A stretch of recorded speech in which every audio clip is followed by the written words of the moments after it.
Assalamualaikum warahmatullahi wabarakatuh. Halo, apa kabar anak soleh-soleha?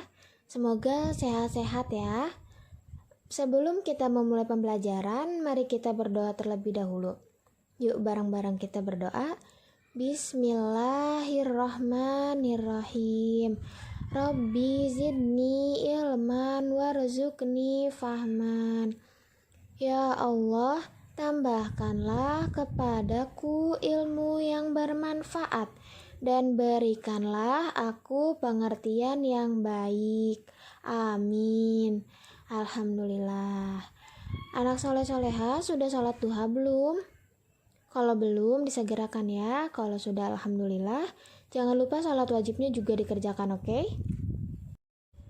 Sekarang kita masuk pembelajaran di tema 1, subtema 3 mengenai pertumbuhan hewan, pembelajaran keempat mengenai bahasa Indonesia.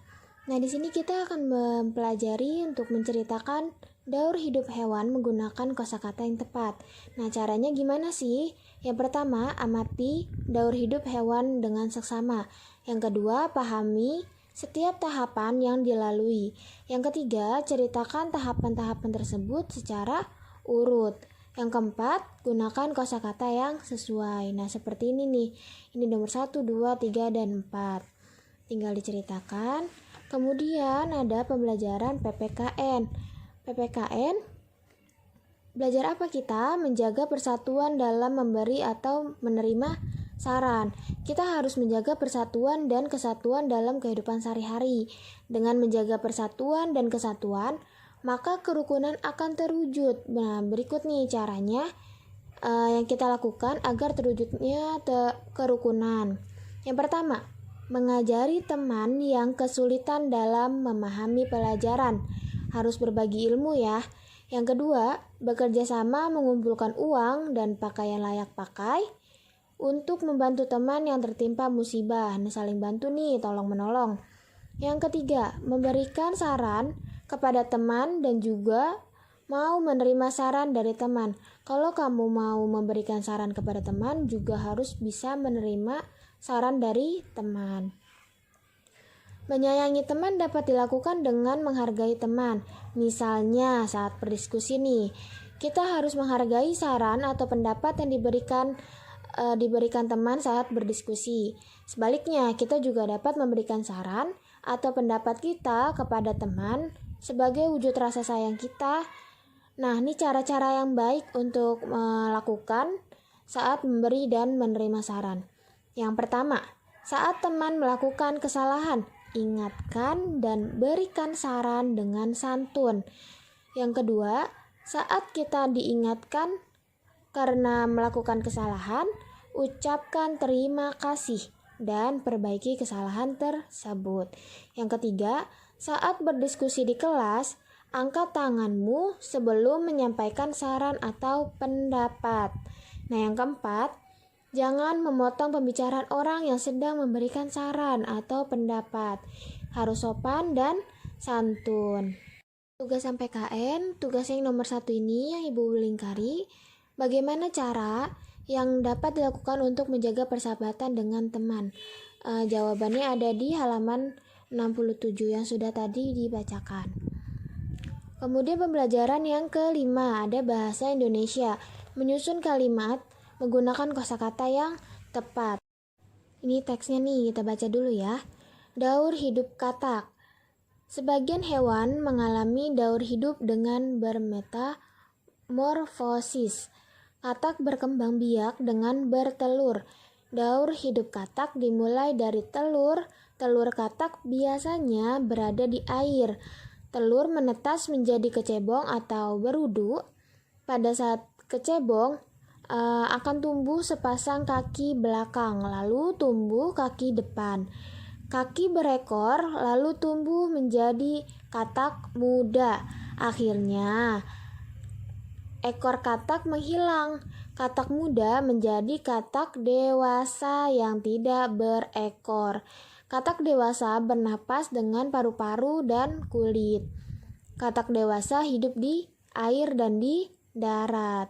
Nah, untuk tugasnya di nomor 2 dan di nomor 3. Nomor 2 itu jawaban singkat ya. Bagaimana cara katak berkembang biak? Bagaimana tadi? Dengan bertelur. Diisi sampai A, B, C, D. Di sini A, B, C. Oke. Kita mempelajari PPKN tentang menghargai perbedaan di sekolah. Nah, kamu dan teman-temanmu memiliki keragaman yang berbeda-beda. Kamu dan temanmu juga memiliki hal yang kurang disukai atau yang disukai secara berbeda-beda. Nah, kita dapat memberikan saran untuk mengatasi rasa tidak suka terhadap permainan tersebut. Bagaimana cara memberikan saran yang baik untuk menghargai perbedaan tersebut? Yang pertama, ucapkan dengan bahasa yang santun. Udah pasti dong harus santun. Yang kedua, beri solusi yang paling mudah untuk dilakukan. Yang ketiga, tidak memaksakan saran untuk diterima. Nah, setelah memberi saran, kamu juga dapat membantu temanmu melakukan saran tersebut. Contohnya nih, saat bercocok tanam, kamu dapat menyarankan temanmu yang tidak suka cacing untuk bertugas menyiram tanaman. Kamu dapat membantu dengan menggantikan tugasnya menggali tanah. Dengan melakukan hal tersebut, berarti kamu telah menghargai perbedaan yang ada.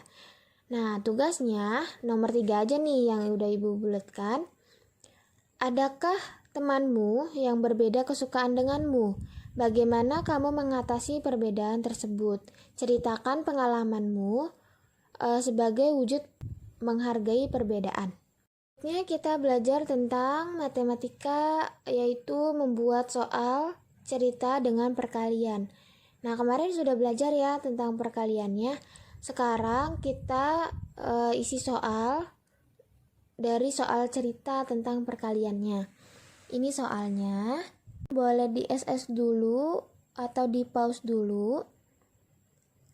Saya bacakan. Nomor 1, sebuah toko donat memiliki 7 box donat untuk dijual. Setiap box donat berisi 12 buah donat. Berapakah banyak donat yang ada di toko donat?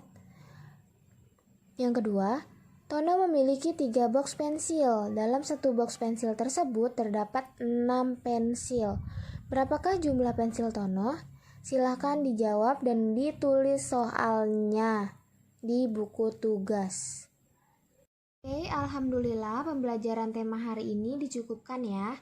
Semoga materi pembelajaran hari ini dapat diterima dan dipahami dengan baik. Anak soleh-soleha segera mengerjakan tugas dan mengumpulkannya ke wali kelasnya masing-masing. Semangat! Wassalamualaikum warahmatullahi wabarakatuh.